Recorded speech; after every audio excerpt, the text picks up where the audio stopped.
Bon, si vous voulez, on va commencer. Vous êtes venu ici pour vous avoir des informations sur une période très particulière à Nantes, 26-46. Ça dit pas grand-chose aux gens, au moins la première partie renflouement de la Loire, ça dit rien du tout, parce qu'on peut se promener dans Nantes ou vivre toute une carrière à Nantes sans jamais savoir qu'il y a eu une rivière et que la vie était un peu différente avant. Toujours est-il qu'il y a des personnes qui se sont exprimées et on va vérifier si ce qu'elles ont dit était juste. La première personne qui s'est exprimée, c'est Jean-Marc Ayrault, qui en 2004, au moment où il entrait à la mairie, en parlant de la Loire qui avait été renflouée, a dit que c'était une erreur énorme, c'était un traumatisme invraisemblable, et je ne sais quoi penser. Sa successeur, Johanna Roland, y est allée aussi de son petit couplet en disant, eh bien, le plus grand traumatisme de Nantes, ça a été l'écomblement de la Loire, et ça a été bien sûr les bombardements. Donc je vais vous parler des comblements de la Loire, d'ailleurs de façon peut-être un peu courte, mais vous allez vérifier si c'était quelque chose d'impossible à imaginer. Et pourquoi on l'a fait ? Il faut savoir que Nantes, en 1926, n'a rien à voir avec ce qu'il y a actuellement. Si, on peut retrouver les quais, on peut retrouver la rue Kervégan, mais Nantes, c'était une ville extrêmement prospère. Il faut savoir que dès 1851, le train était arrivé à la gare d'Orléans, c'était la compagnie. Ensuite, il y a eu le tramway qui est arrivé électrique en 1870. Et se sont succédés des entreprises qui se sont installées à Nantes, de l'Est à l'Ouest. C'est les constructeurs de locomotives. Ça a été ensuite les chantiers navals. Ça a été excusez-moi, j'ai un petit problème. La métallurgie avec Bassindre.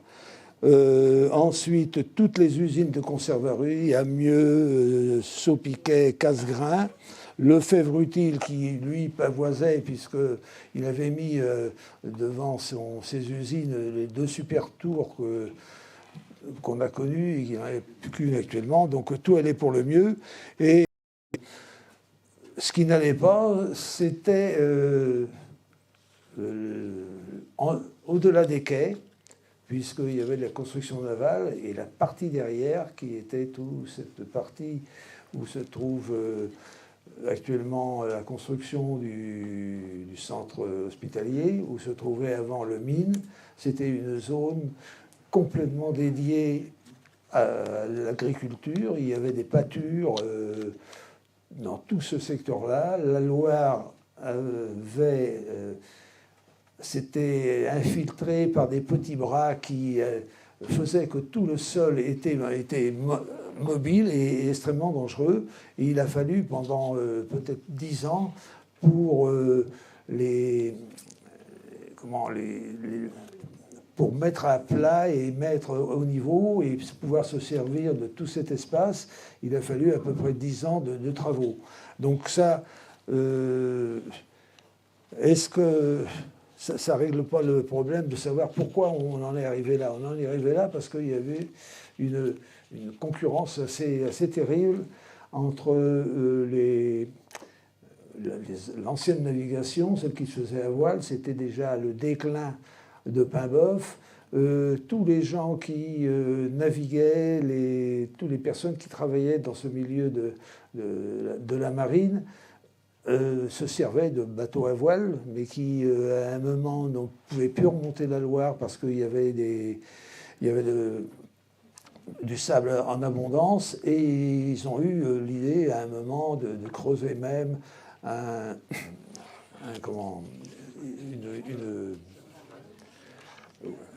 dret, pas un dret, en face d'un dret. Oui, le canal, oui. Excusez-moi. Hein. Donc ça a été creusé, ça a fonctionné pendant 15 ans, et puis on est resté toujours au même truc, c'est-à-dire que la Loire, fleuve de 1000 km, qui charrie des masses énormes de sable, eh bien, empêchait la navigation tout simplement sur la Loire, et ça devenait plus que problématique.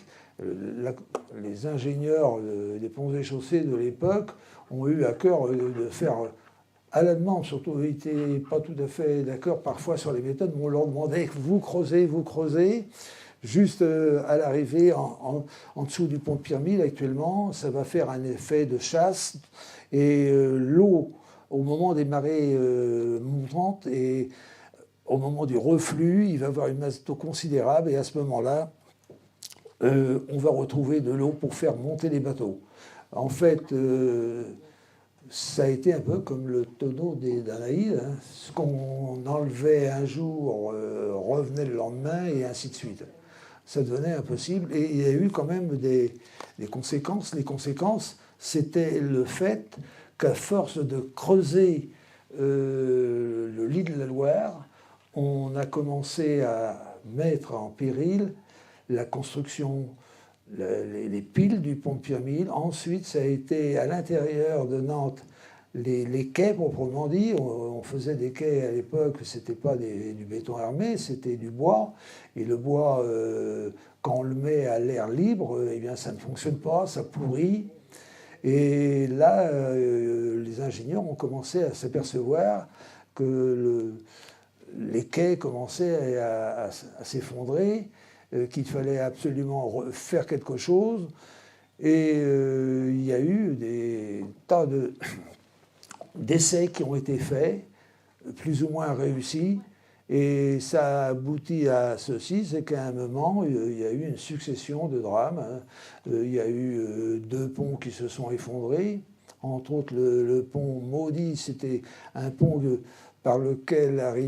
sous lequel arrivait l'Erdre, qui arrivait en plein centre-ville. Et là, d'un coup, ça s'est effondré, et il y avait plus qu'urgence. Il y avait un ingénieur, l'ingénieur des ponts et chaussées de l'époque, M. Marchex, qui a écrit une lettre en disant « mais on va à la catastrophe. Les quais avancent, et ça ne peut pas aller. » D'autant que sur ces quais-là, Nantes était une ville prospère, il y avait le train qui passait là, il y avait le tramway, le premier tramway électrique qui était là, il y avait les voitures à cheval, les camions, les nouveaux camions. En un mot, il y avait beaucoup de gens qui se promenaient sur les quais, et d'un jour à l'autre, on risquait tout simplement l'effondrement de tout l'ensemble, et avec des pertes humaines, ça c'était certain. Et à ce moment-là, s'est posé la question de savoir qu'est-ce que l'on peut faire, puisque tout le bord des quais vont s'effondrer, on ne peut pas les réparer. Est-ce qu'il serait peut-être pas plus urgent d'imaginer de combler la Loire de façon assez large, revenir sur du dur, et on éviterait ces problèmes qui étaient très très dangereux, et puis surtout il y avait une urgence impérative. Donc ça ne s'est pas fait du jour au lendemain, ça s'est discuté à partir pratiquement du début du XXe siècle. Ça a été concrétisé et officialisé en 1926 avec le maire de l'époque, M. Paul Bellamy, qui lui a dit « eh bien, on y va ». Après, on discutera à savoir qui fait quoi, qui paye, parce que il y avait un peu de ça. Mais en définitive, la solution qui a été faite, c'était pas une question d'esthétique, parce qu'on parle de préjudice, mais c'est un préjudice visuel. Hein. En faisant ça, on perdait les quais sympathiques avec les bateaux lavoirs, on perdait aussi un certain nombre d'activités qui étaient liées à Nantes, mais qui allaient disparaître tout simplement. Et ça, c'est la raison pour laquelle ça a été fait.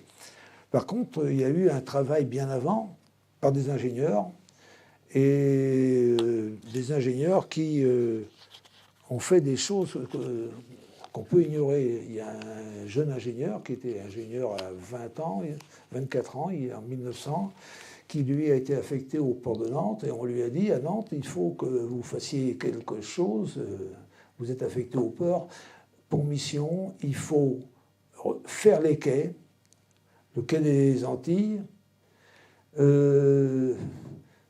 côté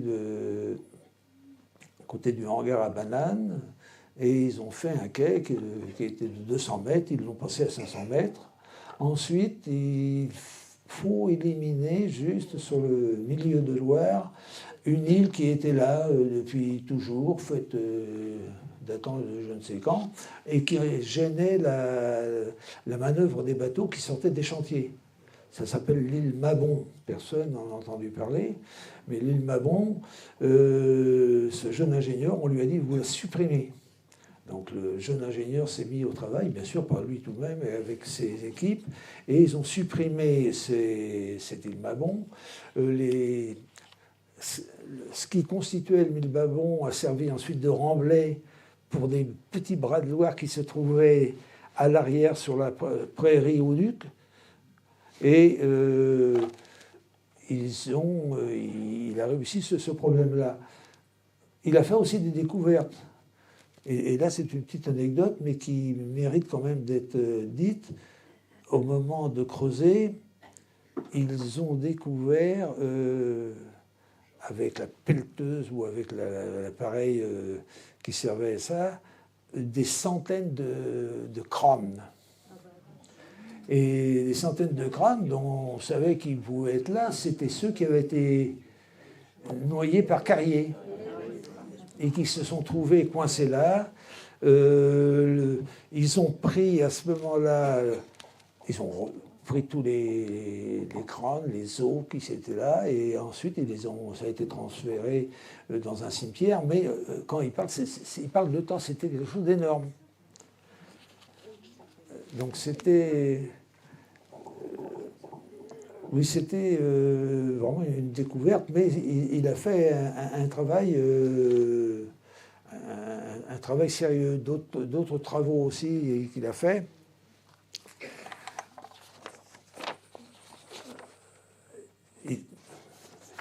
Excusez-moi.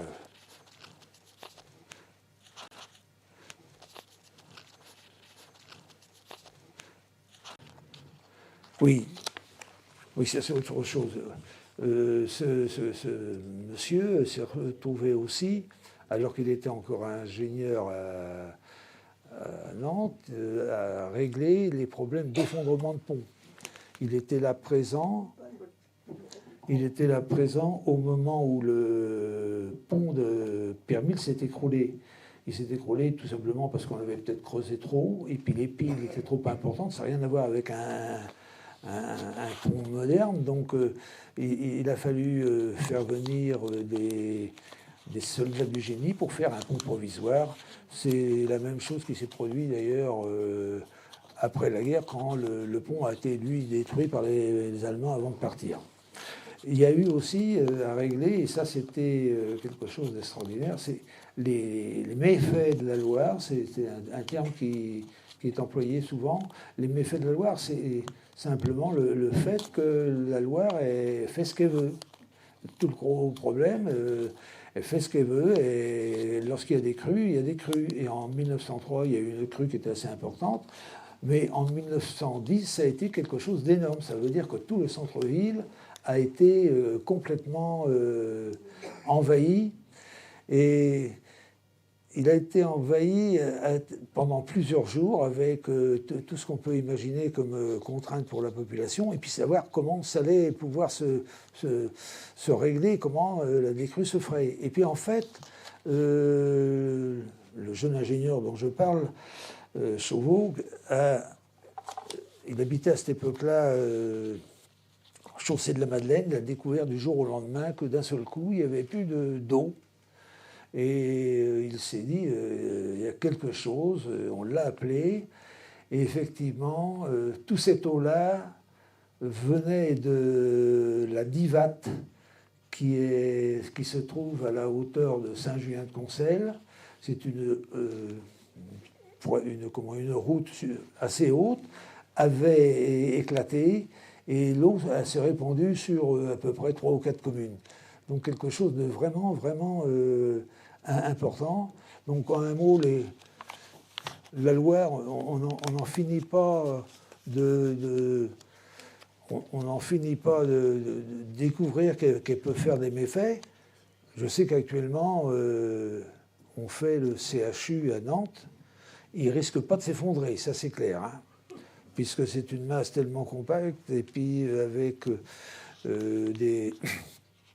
avec des soubassements, non, il n'y aura pas ça. Par contre, ce qui existe, c'est qu'actuellement, vous regarderez sur vos téléphones quand vous pourrez, en avril dernier, il y a une opération spectaculaire, extraordinaire, qui se fait à la hauteur de Saint-Julien-de-Concelles. Donc vous mettez sur votre téléphone Saint-Julien-de-Concelles, travaux de la Loire, et vous allez voir que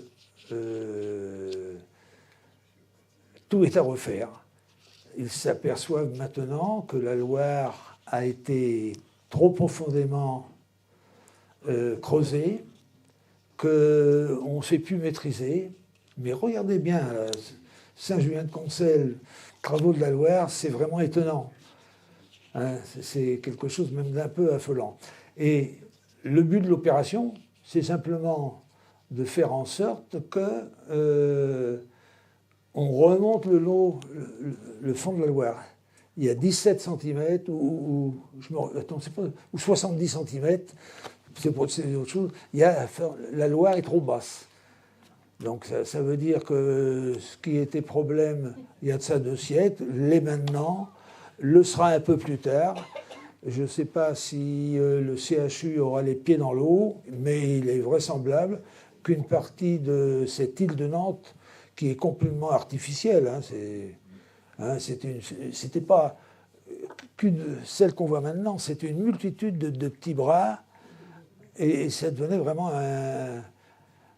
difficile à régler, et ça ne l'est toujours pas.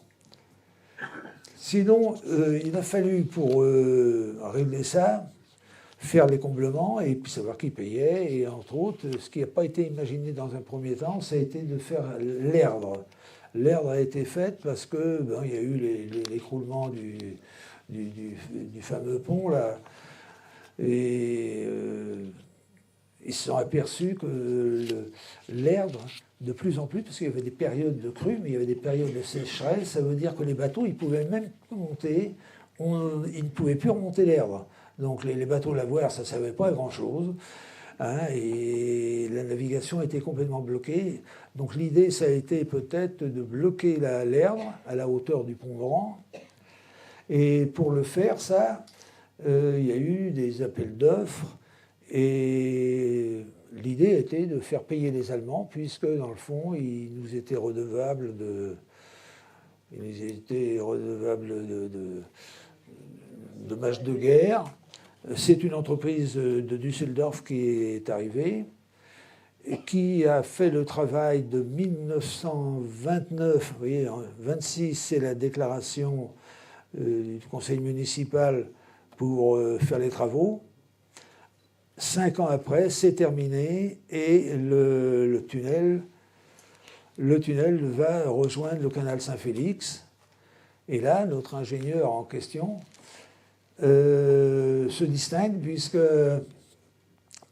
c'est lui qui est chargé de rétablir la chaussée, puisque les bateaux passaient en dessous, il y avait à remonter la voie pour que le tunnel, il y a assez de terrain d'air au moins pour que les bateaux passent.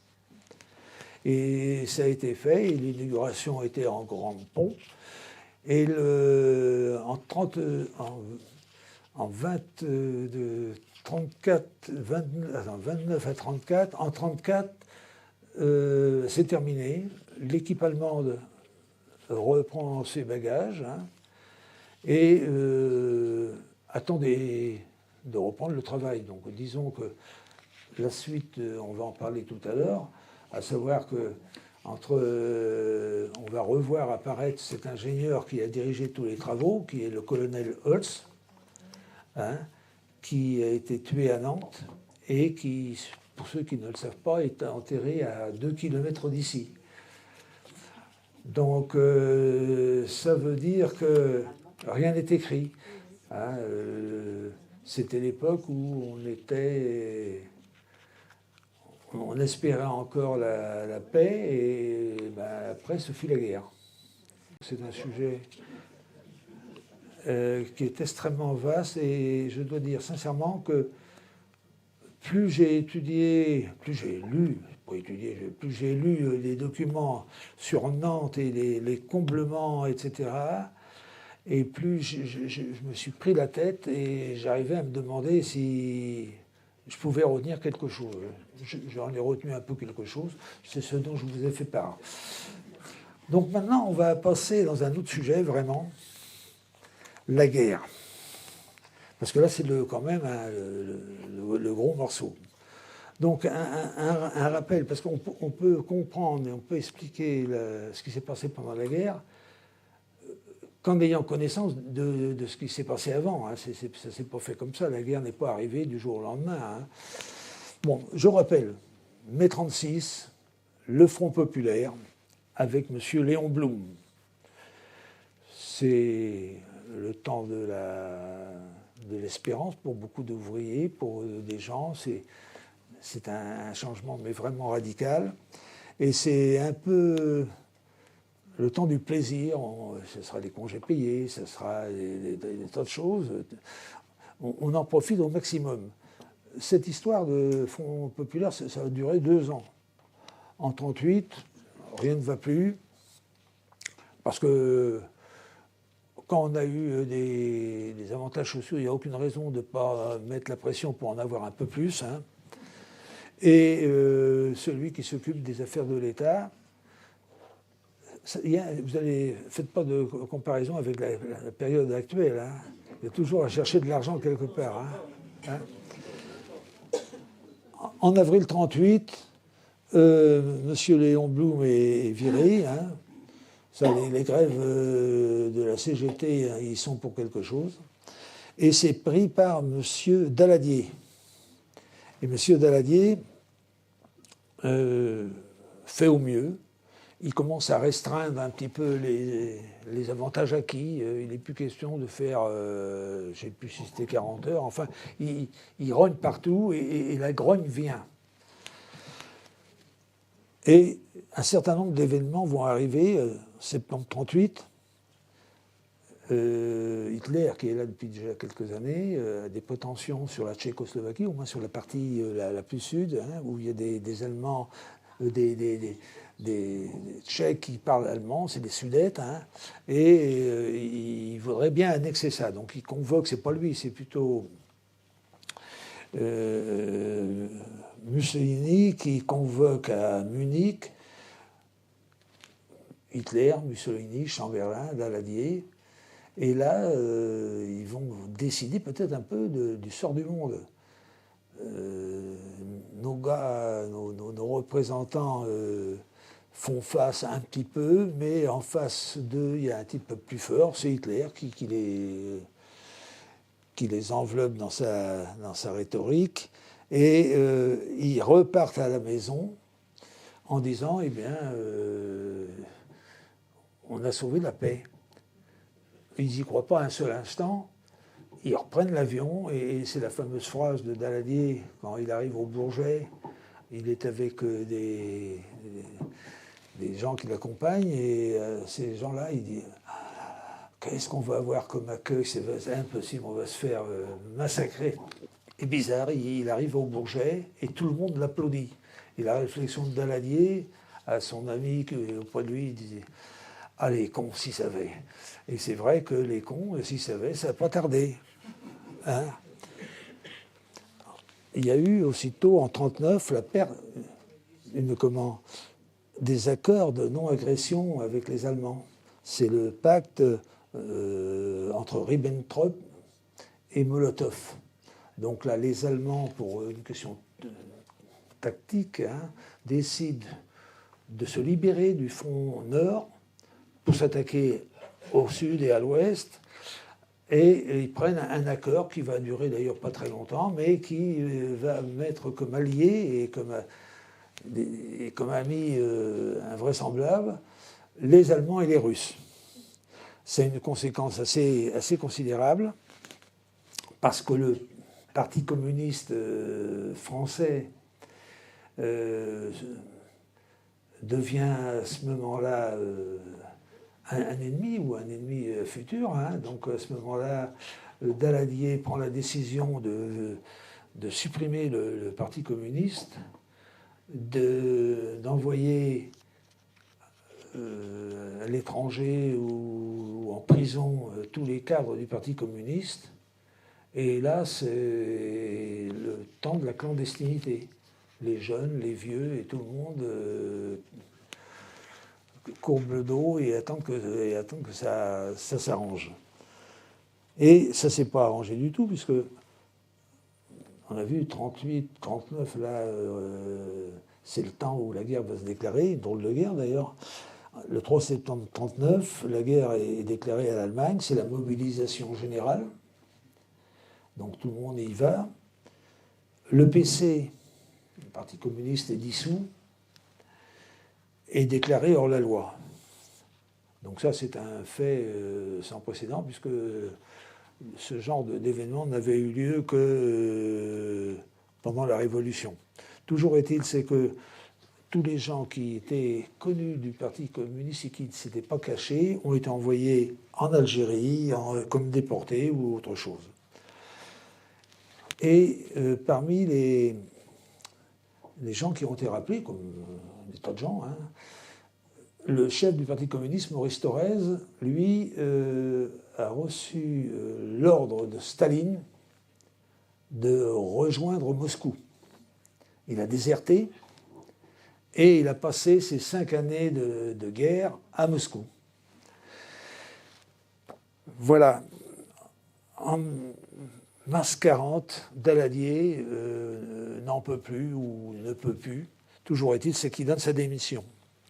Et là, il est remplacé par Paul Reynaud, un personnage qui a eu le sens vraiment du mot juste. Hein. Il a déclaré « Nous vaincrons parce que nous sommes les plus forts ». Ça, c'est au moins avoir eu le sens de... Hein. Dans la foulée, pour montrer que c'était le chef, il a limogé Gamelin, qui était un général, qui était à l'est de la France, qui croyait encore à la ligne Maginot, etc. Et ça en était fini. Hein. Il y en a qu'un qui a bien vu, lui, c'était, non pas il n'était pas encore général, c'était Charles de Gaulle, qui lui, on l'avait envoyé avec ses tues, lui s'était opposé à la direction de l'armée, il s'est mis en opposition, et il avait vu juste les autres ont fait en sorte que, eh bien, la France pouvait être mangée comme on voulait, hein, et ça n'a pas tardé. En l'espace de très peu de temps, les Allemands sont mis en ordre de bataille, et pas avec rien. Hein, quand De Gaulle dit qu'ils ont été envahis par la force mécanique, c'est vrai. Tout ce qui pouvait érouler les chars ou voler, tout ça est parti. Non. Et ils sont passés par les Ardennes et par la forêt. C'était imprenable. Ça, tous les théoriciens de l'armée, tout ça, non, on ne passe pas. Ils sont passés d'ailleurs à une vitesse grand V. Hein, puisqu'il y avait des généraux tout à fait remarquables. Guderian, Rommel, avec leurs chars. Il y a même, j'ai vu ça mais c'est pas à cette occasion, pas la préparation, mais une lettre que Rommel a écrite à sa femme. Il a envoyé un courrier en lui disant ça va très très vite, on est rentré dans un village, très bon accueil, les gens y croyaient qu'on était des Anglais. Donc c'est pour dire que la vitesse foudroyante à laquelle ils allaient. Hein. Donc les troupes allemandes arrivant, on est loin de notre histoire, mais il y a un rapport quand même. Les troupes qui arrivaient en force du Nord, au lieu de partir sur Paris, ont fait un coup de génie. Ils ont obliqué sur Abbeville et ils ont pris en tenaille toutes les forces françaises et anglaises qui étaient là pour un combat qui n'aura jamais lieu, et ils étaient encerclés.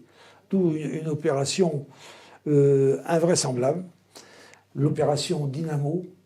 Il a fallu évacuer 340 000 Anglais par la mer, protégés par 200 000 Français, qui eux se sont sacrifiés puisqu'ils ont été faits prisonniers. Et il y a eu quelques Français quand même qui sont partis, mais disons que ça a été une opération. Donc c'est dans ces conditions-là que va arriver les troupes allemandes dans notre région. Hein, ils avaient fait ce qu'il fallait faire. Et chez nous, il y avait des choses, on avait beaucoup de soldats anglais qui étaient là encore, beaucoup de soldats français, 25 000 prisonniers français, enfin prisonniers, soldats français qui allaient devenir prisonniers. Et c'était vraiment mal parti. Ça l'est d'autant plus que l'idée hantait de faire partir les Anglais qui voulaient rejoindre sur un paquebot de la Cunard Line qui était disponible avec d'autres bateaux. On a chargé à Saint-Nazaire au maximum 5, 6, 7 000, on ne sait pas exactement, un bateau qui s'appelle le Lancastria, lequel Lancastria, pour une raison qui n'est pas expliquée, au lieu de marcher à fond, a arrêté, s'est mis en position statique, en attendant peut-être l'arrivée d'autres bateaux. Toujours est-il, c'est qu'une bombe est tombée, ou plusieurs bombes sont tombées sur le bateau, et tous les soldats anglais ont péri. Dans le même temps et le même jour, part le cuirassé Jean Bart, qui est en finition à Saint-Nazaire, alors qu'il reste des bricoles, hein, les moteurs marchent, font partir à la barbe des Allemands qui n'y peuvent plus, et il va rejoindre Alger. Donc voilà, tout est là. C'est le moment où arrive quand même l'arrivée à Nantes. Et l'arrivée à Nantes, c'est quand même quelque chose d'un peu... Je suis en train de... Parce que je voulais vous citer le... À Nantes, c'est... Oui, le voilà. Ça commence à Nantes le 19 juin 40. À l'octroi de Nantes, le 19 juin 40, à 11h50, arrivent 2 sidecar, une voiture de l'avant-garde de la 4e armée de Von Kluge, et qui se dirige vers la mairie de Nantes. À 13h, le colonel Werner, on ne parle pas du colonel Lotz, il viendra après, lui. C'est pas un militaire, c'est un... Oui, il viendra après, c'est le fonctionnaire en quelque sorte. À 13h, le colonel franchit les grilles de la mairie, il est accueilli par un adjoint,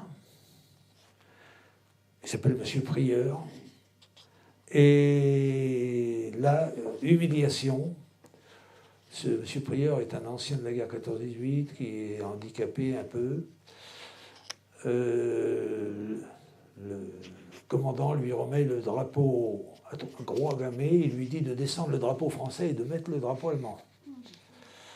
Le vieux soldat pleure tout ce qu'il sait, mais enfin il monte voir le maire. Et le maire, Auguste Pajot, va recevoir cette délégation-là, mais d'emblée, il n'est pas question d'être aimable, hein. Et d'emblée, il s'agit de savoir qui commande. Et ils veulent savoir tout de suite, puisque le colonel Werner lui dit, eh bien, dès ce soir, vous réunissez la représentation de tous les notables de la ville, et à partir de ce soir, il y aura des otages qui seront pris. Il me faut 25 otages par jour qui prendront tous les soirs pour base l'hôtel de la Vendée, pas loin de la gare. Ils resteront jusqu'au lendemain, c'était même prévu jusqu'au pratiquement 24 heures, ça n'a pas eu lieu comme ça. Et il est parti en tournant les talons et les troupes sont arrivées. Nos soldats français qui étaient de futurs prisonniers allemands avaient été évacués de nos casernes, Richemont, toutes les casernes de Nantes, pour aller dans des camps spéciaux à Châteaubriand, à Savenay, je ne sais où encore. Toujours est-il, c'est qu'ils étaient à disposition des Allemands et les Allemands prenaient leur marque en quelque sorte. Et la première réunion des notables, c'était vraiment, c'est pas une réunion mondaine, mais ça aurait pu y ressembler si ça n'avait pas été triste. Hein. Il y avait tout ce que Nantes comptait de bien. Il y avait, il y a eu Decré. Il y a eu tous les conserveurs qui étaient là. Il y a eu toute la chambre de commerce a été représentée. Et puis il y a eu aussi l'évêque de Nantes. Et il a fallu faire d'emblée savoir qui allait être la première fournée pour être otage en quelque sorte. Le premier a été l'évêque de Nantes, Monseigneur Villepellet, qui a été passé sa nuit ici avec d'autres. Il y avait M. Decré qui était là, M. Brunelière, il y avait Amieux, Casgrain, enfin tous ces gens-là qui comptaient. Je ne pense pas que Lefebvre-Utile y était, puisque Lefebvre-Utile, d'emblée, avait pris des positions pas tellement coopératives. Hein. Ça a été son choix. Hein. Donc ça s'est fait. Et ensuite, eh bien, il a fallu vivre avec les nouveaux maîtres. Et j'ai fait pas un tableau, mais à Nantes, c'est vraiment invraisemblable. On a eu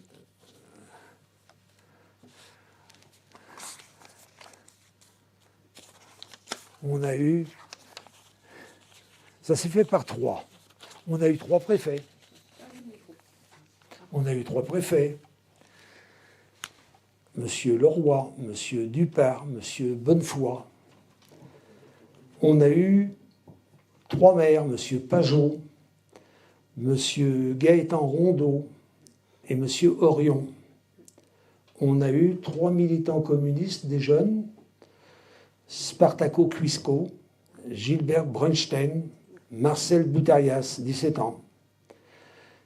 Et ensuite, on a eu trois autorités allemandes qui se sont succédées pendant ces années-là, 3-4 ans. Le colonel Holz, dont on parlera, et puis qui a été tué. Le colonel, qui est en même temps baron von Bottmann. Et le troisième, le colonel von Trotta, dont le frère était amiral, qui était apparenté à de grandes familles nantaises.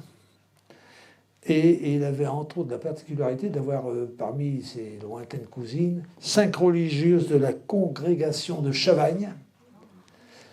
Et ça s'est très bien passé puisque ça avait été réquisitionné, leurs locaux avaient été réquisitionnés et grâce à lui, ça s'est rétabli assez rapidement. Donc voilà. Que dire? Marc Pajot, il est élu depuis 1935, il avait été député en 1936. En juillet de 1940, il a voté les pleins pouvoirs. Il a été suspecté par les autorités allemandes d'amabilité avec l'extérieur, mais il a donc été à un moment, ça a été très court son mandat, puisque même pas un an après, il a été emprisonné à la militaire des Rochettes, puis contraint à la démission et exilé en zone non occupée. Le deuxième, qui a été nommé par Vichy, Gaëtan Rondeau, c'est un avocat qui termine sa carrière comme receveur principal de Nantes. Il est chevalier Légion d'honneur en 1921. Il a été fait ensuite officier général de Gaulle en 1958.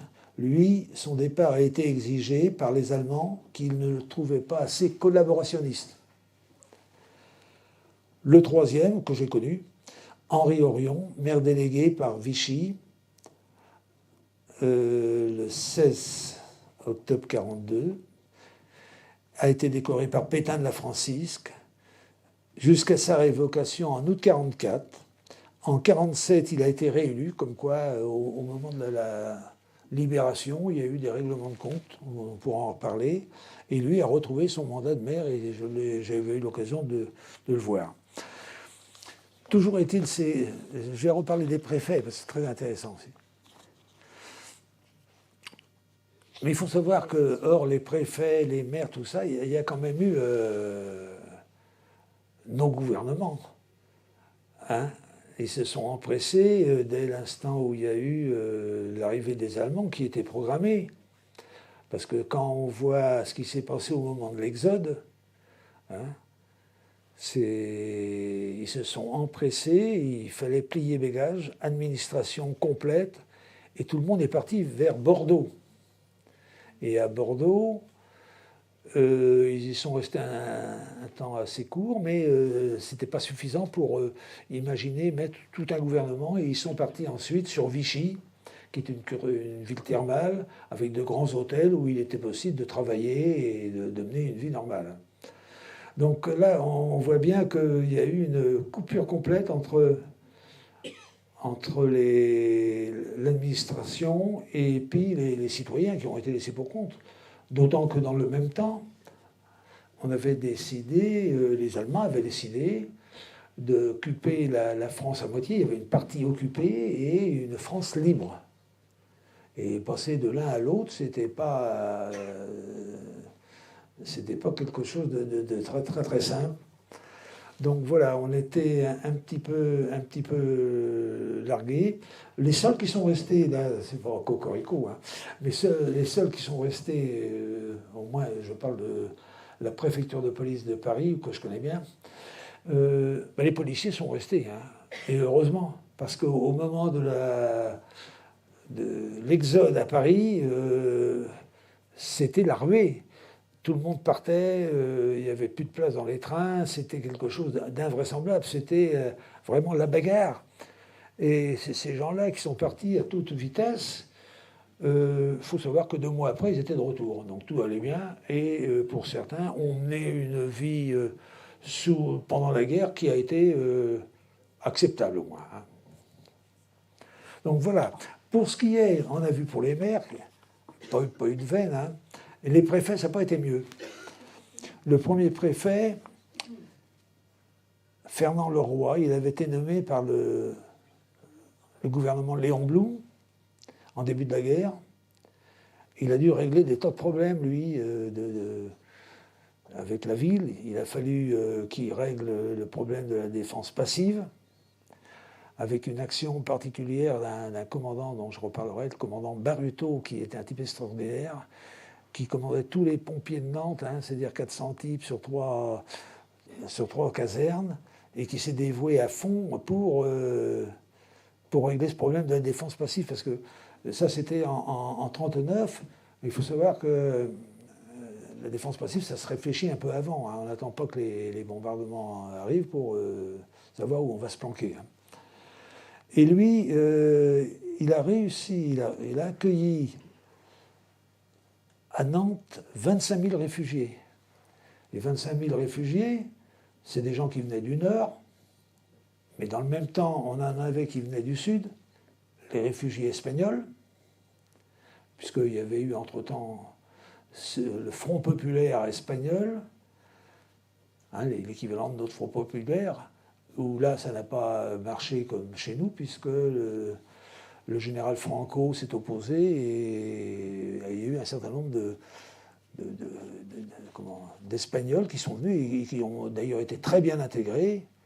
Et à Nantes, il y en a un certain nombre de gens qui sont peut-être d'origine espagnole et aucun problème. Le département a eu aussi, c'était l'urgence, l'évêché a été sollicité, et puis tous les organismes sociaux pour donner à manger. Et on a servi en l'espace de 2 mois 690 000 repas. J'essaye de voir un petit peu, ça paraît un peu énorme. Et tout ça, à un moment, ce préfet, le roi, qui a été très très bien et qui s'est défoncé un petit peu pour assurer la sécurité et puis le bien-être des gens, a été dénoncé.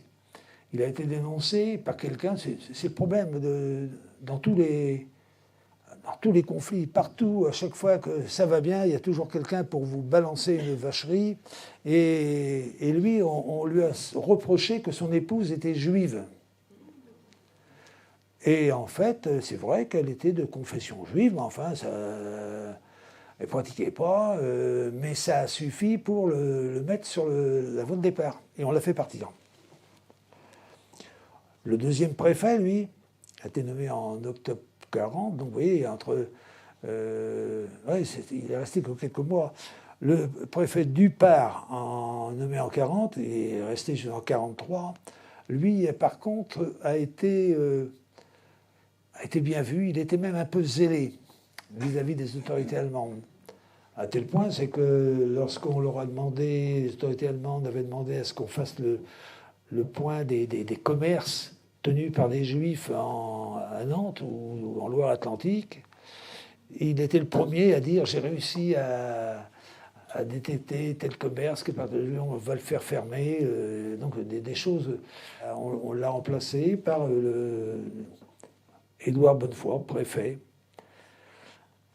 Et lui, par contre, il a travaillé immédiatement, il avait fait un choix, peut-être parce que les temps étaient un peu plus avancés, il y avait des contacts à prendre, et il est intervenu auprès de la résistance qui était mais vraiment, vraiment cachée, et il s'est mouillé tellement que, eh bien, il a été mis à la porte lui aussi, arrêté, et il a terminé dans un camp de concentration. Pas tout à fait d'ailleurs, il a été camp de concentration, et puis ensuite, il avait été arrêté et envoyé par la Gestapo à Lyon, et ensuite il est parti à Brême. Et à un moment de transfert, on a fait partir des détenus sur un bateau qui a coulé sur une mine, et il est mort en mer comme ça. Donc voilà les 3 personnages, les maires, les préfets et l'évêque. L'évêque, je tiens beaucoup à l'évêque parce que, vraiment, je l'ai connu. Non, mais je l'ai connu, oui. À un temps, j'étais à la maîtrise de la cathédrale pendant quelques années. Donc, je le voyais à chaque grand-messe le dimanche. Je l'avais vu aussi à Saint-Joseph-d'Ancenis, où j'ai fait un court passage qui n'est pas resté dans les mémoires de personne, d'ailleurs. Et voilà, donc lui, il a 45 ans, c'est un jeune évêque, un type très très brillant, repéré au niveau de Rome, au niveau des nonces apostoliques qui se trouvent à Paris. C'est un type dont on est sûr qu'il est solide, mais surtout c'est un doux, c'est pas quelqu'un qui va ramener sa science et imposer. Il fait comme il faut, mais il ne cède pas. Et là, il va avoir à traiter des autres sujets, parce que les Allemands, vraiment, le Hotz, Hotz est arrivé à peu près 5-6 jours après l'arrivée des premiers Allemands dont j'ai parlé. Hein, je vous dis, c'était un administratif, il vient prendre sa place à l'hôtel à la commandanture, mais lui, il traite des sujets, il ne part pas avec un fusil, lui, hein, il est là pour régler la marche de ses troupes, c'est tout. Et Monseigneur, le Hotz ne va pas lui rendre visite. Parce que, premièrement, il n'a pas la même religion. C'est un protestant. D'emblée, il ne veut pas en entendre parler. Par contre, on voit apparaître, mais aussitôt, un commandant qui est un prêtre, qui est un Allemand, suivi avec un jeune prêtre, et ils viennent présenter leur civilité à l'évêque en lui disant, ben voilà, on vient vous saluer de la part du colonel et des troupes allemandes. On n'a pas d'exigence particulière. Ces temps-ci, vous n'allez pas sonner les cloches parce que les Anglais, tout ça, je ne sais pas pourquoi. Hein. Toujours est-il, c'est que... Et puis surtout, on a besoin de... quand vous écrivez, évitez, dans vos documents que vous faites, on aurait besoin de les lire. Il y a une espèce de... Hein. Et dans le livre que j'ai, puisque j'ai réussi à trouver les mémoires de l'évêque, je les ai trouvés en Belgique, simplement. Je l'ai acheté là-bas, il n'y en avait pas d'autres, ça n'existe plus. Où, effectivement, tout ce qu'il a écrit est biffé. Et les Allemands, ce n'est pas des choses très importantes, mais c'est parce que ça risquait de troubler ou donner une mauvaise image de l'Allemagne. Donc, il a fait ça. Et puis ensuite, ils sont venus, il a dit, maintenant, ça serait bien, on aurait besoin d'une église pour les gens qui pratiquent. Donc là, bagarre, et donc, ce qui a été retenu, il a fallu discuter, et puis dire ce qu'on ne voulait pas. Et ça a été Saint-Nicolas. Saint-Nicolas a été l'église où les Allemands ont pu suivre la messe le dimanche. Par contre, il y a eu des démarches pour des choses importantes, pour des cérémonies sur la cathédrale. Et là, Monseigneur Villepelay a été strict. Il n'a jamais accepté qu'on se serve de la cathédrale, sauf une fois. Mais là, il n'était pas en cause, je vous le dirai. Toujours est-il, c'est que Monseigneur Villepelay a été strict, il a été correct. Il a eu effectivement des tas de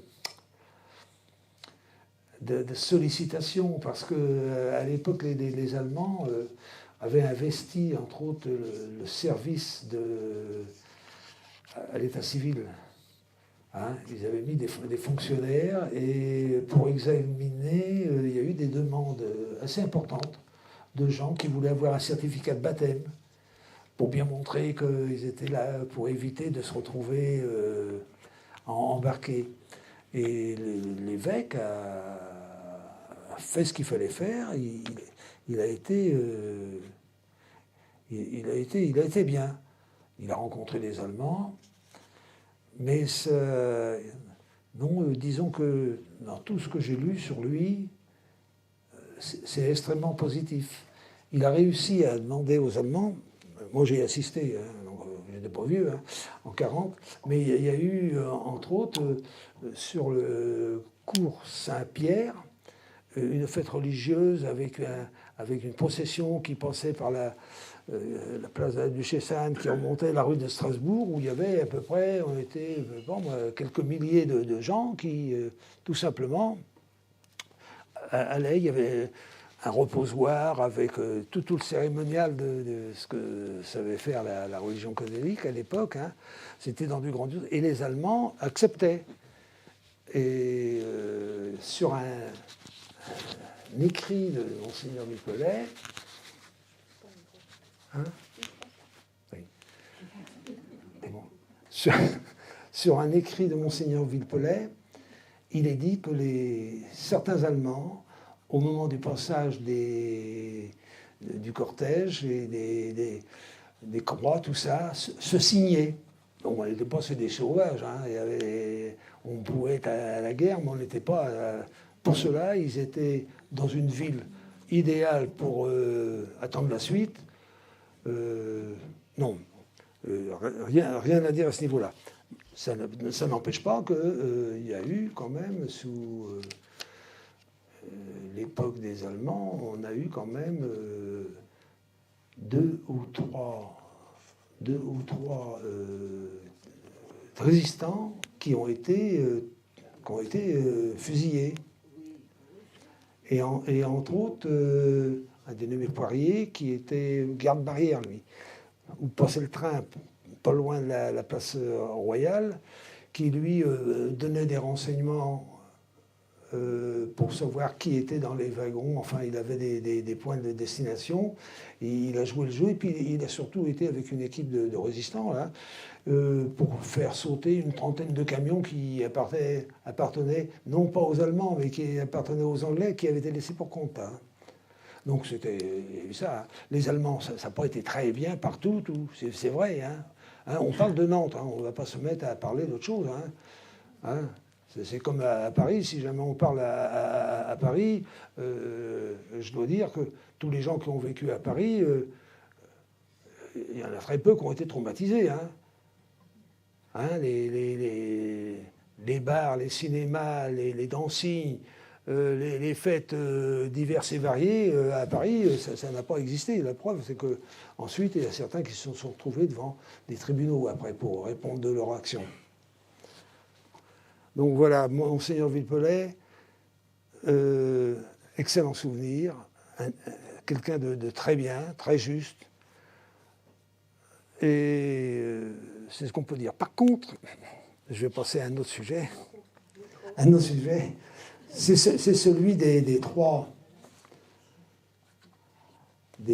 jeunes membres des jeunesses communistes qui, eux, sont venus assassiner le colonel Holtz. Bon, il s'agit de Brunstein, le plus jeune, 17 ans, Bourdarias, et le chef de la bande, Spartaco Quisco, qui lui avait des armes, mais au moment où il a voulu attaquer, il avait deux revolvers, donc deux pistolets qui se sont rayés. Donc les seuls pistolets qui ont bien fonctionné, c'est ceux de Brunstein, c'est lui qui a tiré dans le dos du colonel Holtz. Donc ceux-là sont arrivés de Paris. Ils sont arrivés de Paris et ils avaient pour mission de récupérer des explosifs que détenaient des sympathisants communistes du côté de Chantenay. Et ils avaient pour mission de tuer un officier allemand. Ils sont arrivés chez ce sympathisant communiste, qui lui ne pouvait pas aller loger chez lui. Par contre, il avait un champ, un terrain. Il dit, vous n'avez qu'à camper, hein, vous vous mettez tranquille. Et donc c'est ce qu'ils ont fait. La seule chose qu'ils faisaient, où ils allaient manger à Nantes, dans un restaurant au rond-point de Rennes. Et là, chez une dame. Et ils se sont essayés à faire sauter une voie ferrée, pas loin de la butte Sainte-Anne. Et comme c'était un peu des bricolos, ils étaient peut-être doués au pistolet, mais pas dans les explosifs. Et ça n'a pas fonctionné ou mal, ce qui fait qu'il y a eu un petit dégât, mais ça n'a pas empêché les wagons de passer. Par contre, à la recherche, et ça c'est lu, je l'ai lu, ils étaient à la recherche vraiment de quelqu'un à tuer. Et ils ont eu l'information, ou c'est le hasard, ils se sont aperçus que le colonel Holtz, ainsi que son adjoint, partaient du Central Hotel. Central Hotel, c'est à côté de la place Royale. Avant se trouvait la poste centrale là. Et ils se sont aperçus, ils les ont suivis. Et Holtz partait donc du Central Hotel, c'est la place Royale. Il remontait place Foch pour aller rejoindre son bureau. Et au moment qu'ils ont jugé opportun, c'est-à-dire à la hauteur de la rue qui va vers la préfecture, oui, ils se sont amenés derrière lui. Il a été repéré légèrement, paraît-il, d'après celui Sieger qui était avec lui. Ils avaient repéré un peu ces trois garçons-là, mais ils les ont laissés peut-être trop s'approcher. Toujours est-il, c'est que marchant, on voit, j'ai une photo là de tous les deux là, à l'aise, tranquille, sans armes ni rien. Ils allaient rejoindre leur bureau. Et mes 3 Lascars sont arrivés. Un a essayé avec ses pistolets et ça n'a pas fonctionné, mais dans le même temps, Brugstein, lui, a tiré et 2 balles dans le dos et il y a eu pratiquement une mort instantanée du colonel. Autant vous dire que ce genre de choses, ça a mis une pagaille invraisemblable. Tout le monde s'est mis dessus à courir. Pas suffisamment, puisque le préfet du Par, lui, quelqu'un a dû souffler dans l'oreille d'un officier allemand que le préfet était resté dans son bureau et puis que dans le fond, il ne s'était pas démené comme il fallait. Il a été arrêté avec son directeur de cabinet pendant 24 heures à la prison de Nantes. Après, il est ressorti. Toujours est-il, c'est que partant de là, il y avait un signalement, 3 jeunes, assez vagues, et ensuite, tout le monde s'est affolé. La police française, qui a fait ce qu'elle a pu, la gendarmerie qui s'y est mise aussi, mais limitée territorialement. Tout le monde recherchait une voiture avec 3 types dedans. Autant dire que ce n'était pas comme ça que ça pouvait fonctionner. Hein. Et il y a eu aussi, peu de temps après, dans les 24 heures, une affiche annonçant une prime pour celui qui allait donner des informations. Et ça a marché. Une information est arrivée qui a été vérifiée non pas par un policier nantais, parce que quand ça s'est su, on a envoyé de Paris un policier de la préfecture de police, un commissaire divisionnaire qui s'appelle Leguet, et qui, lui, avait eu le temps, avec ce qui s'était passé du temps avec les communistes qui étaient passés d'un bord à l'autre, il avait eu le temps de ficher tout le monde. Lui est arrivé avec des photos, il a été voir la personne qui avait dénoncé, et Brugstein a été identifié assez rapidement. Par contre, il s'est envolé. Il a remonté à Paris. Là, il a joué un peu d'imprudence. Il a été voir sa maman. Les flics se doutaient qu'il n'allait pas tarder à arriver. Ça a été le cas. Il a échappé à son arrestation. Comme il parlait trop, ses comparses ont été arrêtés, eux. Et ils ont été envoyé en camp de concentration. Donc là, lui, Brugstein, fait un sacré périple, il quitte... sa mère est arrêtée, elle est envoyée en prison, puisqu'on la soupçonne d'aider son fils. En prison, la maman, qui est à la prison de femmes de Paris, elle subit des brimades. Elle mène une vie impossible, c'est le fils qui est cause de tout ça. Toujours est-il, c'est qu'il réussit, lui, à descendre, à traverser, rentrer en Espagne. Je vais faire court, parce que sinon ça va être trop long. Mais il va en Espagne, il réussit à rejoindre... Il réussit à rejoindre à Paris, non, à Londres, la résistance. Il se présente comme ayant fait ci, il dit peut-être pas tout. Toujours est-il, c'est qu'il intègre. Il revient en France, il intègre un réseau de résistance et il va repartir avec pratiquement tous les honneurs. C'est quelque chose d'incroyable. Et en finale, parce qu'il y a une finale, il est gêné par tout le monde. Son menteur à lui, ça a été un jeune communiste, parce que ce soit Spartaco, tout ça, c'est des gamins qui ont entre 20 et 22 ans. Hein. Et celui qui est vraiment le grand patron, qui va s'appeler le colonel Fabien. Place du colonel Fabien, le métro colonel Fabien. Colonel Fabien, il s'appelle Georges, de son nom de famille, Et puis il a tout juste, il a été en Espagne à 17 ans, il a tout juste 23, 24 ans, c'est lui qui est devenu vraiment le patron. Et je l'ai lu dans un livre de Jean-Marc Berlière, qui s'appelle le sang des communistes, très documenté, où il n'épargne pas du tout la police, il l'attaque même, où il dit la vérité aussi sur les communistes. Il semblerait que ce colonel Fabien ait eu pour mission à un niveau, parce qu'il devenait gênant ce gros de chaîne, il a eu pour mission de le descendre. Et il se serait retrouvé dans un bois, pas loin de Paris. Et l'autre ne l'a pas descendu, mais lui a dit de partir, ou lui a laissé un revolver pour lui dire de se suicider, ce qu'il n'a pas fait. Et il s'est retrouvé à faire le périple dont j'ai dit, c'est-à-dire Londres, ensuite la résistance, et puis ensuite presque la gloire. Toujours est-il, c'est que, et j'en terminerai pour ce Lascar-là, 50 ans après,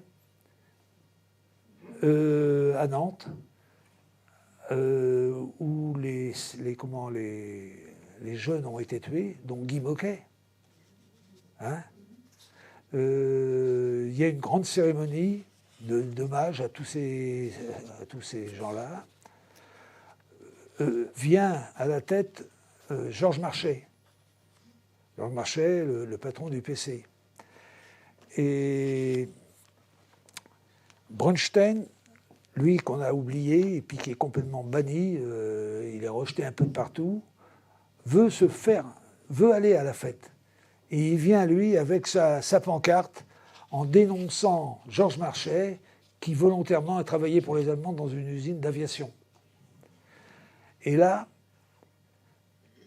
il est repéré, parce qu'il ramène sa science, sa grande gueule, et c'est moi, c'est moi, c'est moi. Toujours est-il, c'est qu'il est pris par des gros bras du PC, et on l'éjecte définitivement de cette cérémonie. Donc ça dit quoi? Ça dit quoi? Que la vie, elle est étrange. Hein? Chacun va vers son destin. Et c'est vraiment pas... Oui, c'est vraiment pas marrant. Voilà à peu près tout ce que je pourrais dire. Simplement, il y a eu... j'ai parlé d'un monsieur qui a été très important, qui lui a été sabré, le commandant Baruto. Baruto, c'est le patron des pompiers de Nantes. Un type remarquable, qui s'est défoncé.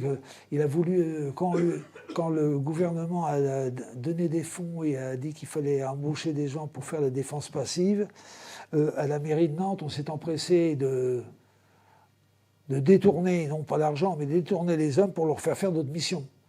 Donc il est monté au créneau, et appuyé par le préfet. C'est quelqu'un de vraiment très bien, qui éteignait les feux, qui portait secours quand il y en avait besoin, et puis on peut en parler quand même. Hein. Pourquoi on portait secours? C'est parce qu'il y a eu des bombardements. Hein. Toujours est-il, c'est que il a été, à la fin de la guerre, il a été dénoncé.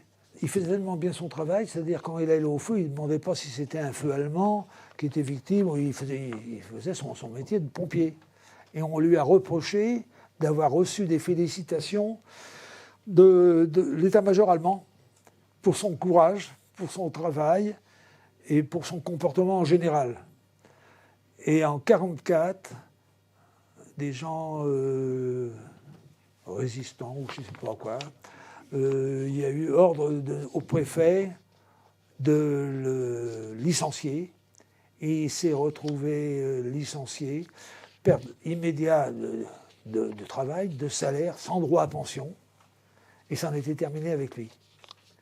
Donc c'est vraiment, à mon avis, des choses qu'on peut accepter. Donc parlons des... Parce qu'il y a quand même eu des dégâts. Hein. J'ai dit que c'était un petit dégât que d'avoir comblé la Loire. Il y a autre chose. Hein. Quand les Allemands arrivent, c'est plus combler la Loire. Hein. Quand les les Américains arrivent, c'est plus combler la Loire, parce que là, ils vont venir un certain nombre de fois, je ne sais pas, il y a eu 40 et quelques bombardements, des alertes, n'en parlons plus. Et quand ils viennent au mois de septembre 1943, c'est 1500 morts d'une part. La semaine après, les mêmes avions, même jeudi, et je sais que c'est un jeudi, puisque ce jeudi-là, j'étais personnellement aux 2 rue Paul Bellamy, chez ma dentiste, où mon père m'avait envoyé, et on est descendu à la cave le temps des alertes. J'ai pas vu les bombes tomber, mais c'était tout à côté. Hein. Donc voilà, les Allemands, les Américains, on leur doit beaucoup de choses, mais là, on ne leur doit pas grand-chose. On peut même le reprocher, parce que autant les Anglais, lorsqu'ils sont intervenus sur Nantes, et le bombardement, j'ai eu un bombardement près de chez moi, à l'angle de quai de Versailles, et où se trouve la... J'habitais à côté de la rue de la Carterie. Lorsque la bombe est tombée, les bombes sont tombées, c'était pour atteindre un grand dépôt de produits, c'était la coopérative pharmaceutique de Melun. Donc il y avait des tas de tonnes de produits inflammables. Et là, c'était des Anglais. Et ça a été fait à pile poil. Ils sont tombés, j'ai vu les avions, on a vu les avions, et puis c'était quoi, 300 mètres de la maison, et ils sont tombés sur le logis. Les autres, les Américains, c'est regrettable de le dire, ils étaient à perte de vue, on ne les voyait pas, c'était des masses énormes, des escadrilles, je ne sais pas, 200, 300, je ne sais pas dire. Et c'était au petit bonheur la malchance, hein, parce que ça tombait, ça s'est vérifié sur Nantes. Avant, ça s'est bien vérifié sur Saint-Nazaire. Lorsqu'ils bombardent des chantiers, ils tombent sur les apprentis, c'est 135 apprentis qui disparaissent. Et ainsi de suite. Donc, j'ai vu une photo dans un des documents que j'avais où on voyait une photo que vraiment, c'est pas drôle, mais on voyait des aviateurs américains au retour du raid de Nantes.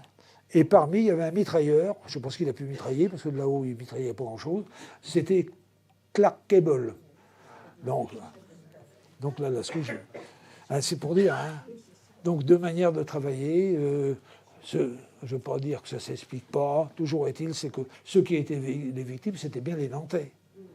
Hein, ça a été quand même 3000 et quelques personnes, hein, à Nantes en plus, et puis dans tout le département.